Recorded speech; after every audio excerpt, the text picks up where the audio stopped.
Hi everyone! Welcome to the BD Family channel.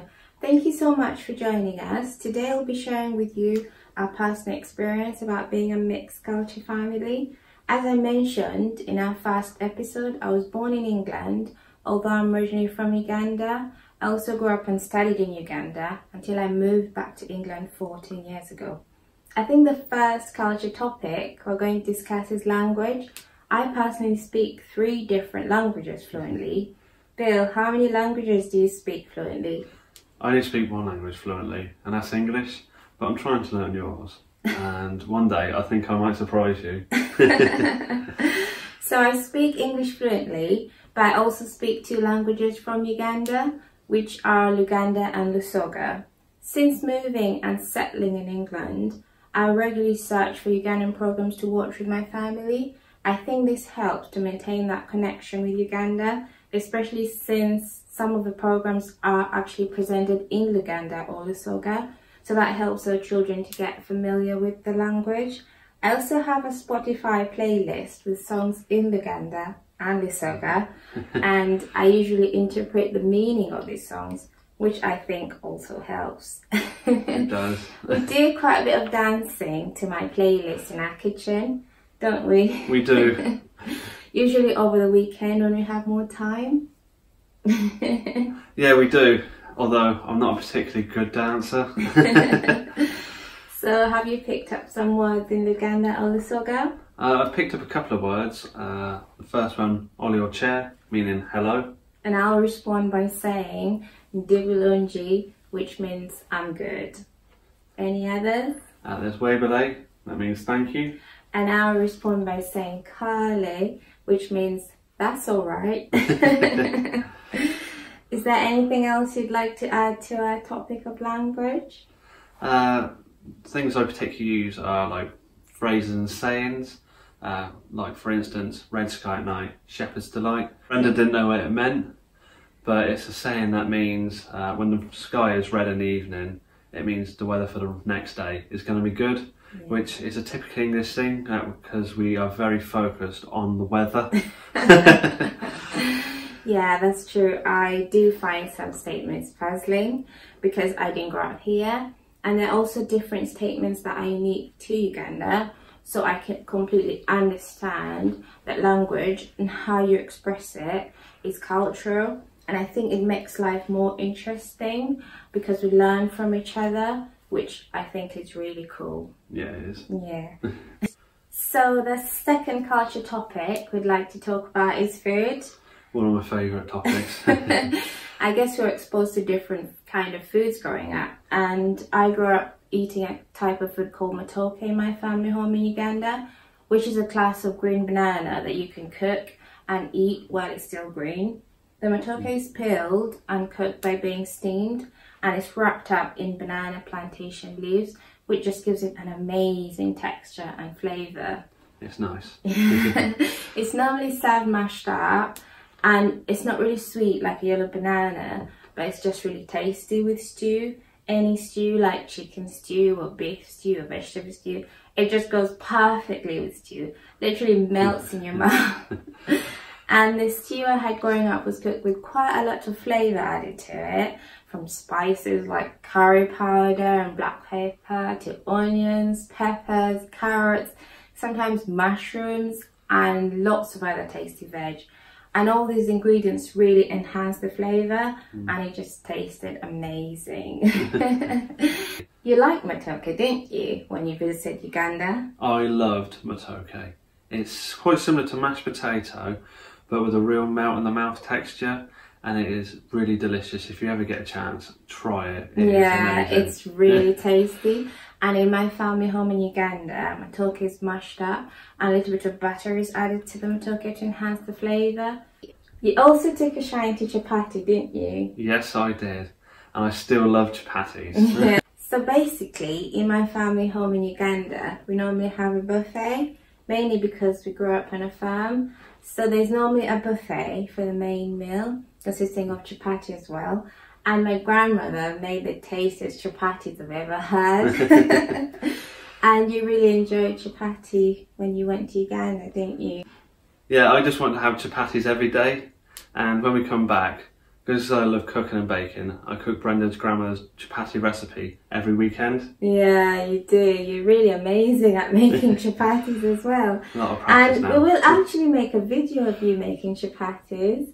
And please stay tuned, because in our next video you'll get to see Bill making our recipe of chapatis. So it's really exciting, isn't it? Are there any foods unique to England that you brought to the dinner table?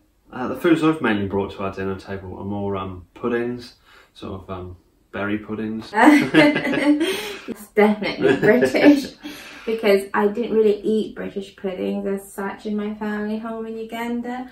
I think it might be because puddings are mainly a winter comfort food. Yeah, something hot and sweet. Yeah, and where I grew up in Uganda, which is basically on the equator, it's very tropical with no winter season. And in my family home, we mainly ate cake and chocolate comfort food. Well, we eat that here too as well. Yeah, I know. So I think transitioning on from the food topic, we should probably discuss the different fruits we were exposed to growing up in different countries. Yeah. What kind of fruit did you grow up eating? Well, let's just say I wasn't really one of those kids who loved their fruit and veg. Apples and pears and berries really is typically an English fruit. Yeah, I agree, because in Uganda, I grew up eating tropical fruits. We also had fruit trees in our gardens, so we ate fruit salad very often. We had to eat the fruit available. We also ate jackfruit very often. Yeah. You really liked jackfruit when you visited Uganda, didn't you? Yeah, I did, and I've never seen a fruit quite like it, and it tastes amazing. Slightly like pineapple-y and banana at the same time. Yeah, jackfruit can get quite massive and heavy. You could probably feed a family for 3 days or more if they all had jackfruit as a snack. So in my family home in Uganda, we also had avocado trees in the garden as well. And I grew up eating avocado almost every day. I remember when I just moved to England and I was shopping for groceries, and I thought, I quite fancy avocado today, but when I looked at the price, I thought it was quite costly, because I was just so used to picking it from the tree or just picking it up when it had just fallen off the tree. So it was just so costly in comparison. I think the last topic we're going to discuss today is our historical background and the different learning experiences we had. Yeah, a different historical background. And what the history we learn in school also contributes to our diversity. Yeah, it does.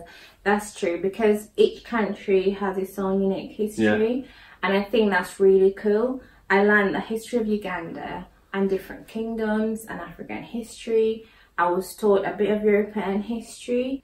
What history were you taught? I was mainly taught British history, Celtic Britain, the Romans, the Vikings, the Anglo-Saxons, the early kings and queens, the Industrial Revolution, and World War I and World War II. Yeah. I seem to remember that the only African history I was taught was about ancient Egypt, and as a child I was really fascinated with it. Yeah, I've learned quite a bit about British history through watching BBC documentaries. Yeah. We also watch programmes as a family about Uganda's history and the main kingdoms. My mother belongs to the royal clan of the Busoga Kingdom of Uganda, and I've shared quite a bit of information about the Busoga Kingdom with my family, so I think it's really cool. I think it's also good to learn from each other's different backgrounds, because I think it helps to keep life more interesting and vibrant. We're close to the end of our video. We hope you've enjoyed our discussion. I've created a short video showing you my parents' home in Uganda. I really hope you enjoy watching it.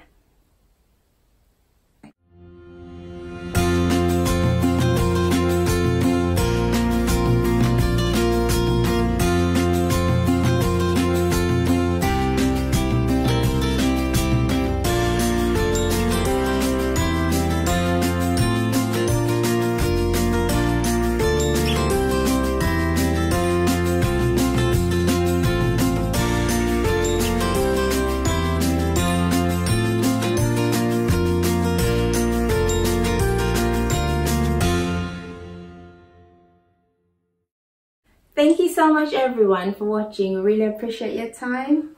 This is the end of our video. We really hope you've enjoyed watching it. We look forward to sharing many more videos with you. Please subscribe and like if you've enjoyed watching our video. But for now, it's time for us to say goodbye. Bye. Goodbye everyone. See you next time.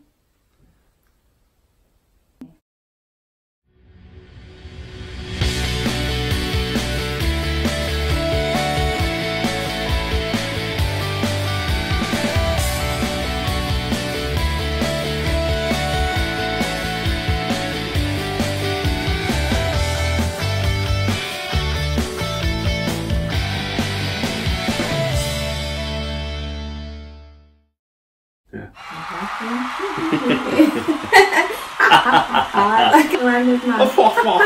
No.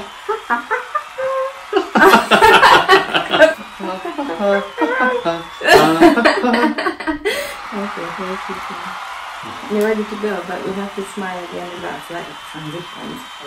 So you got enough smile. Okay. Ready? Yeah.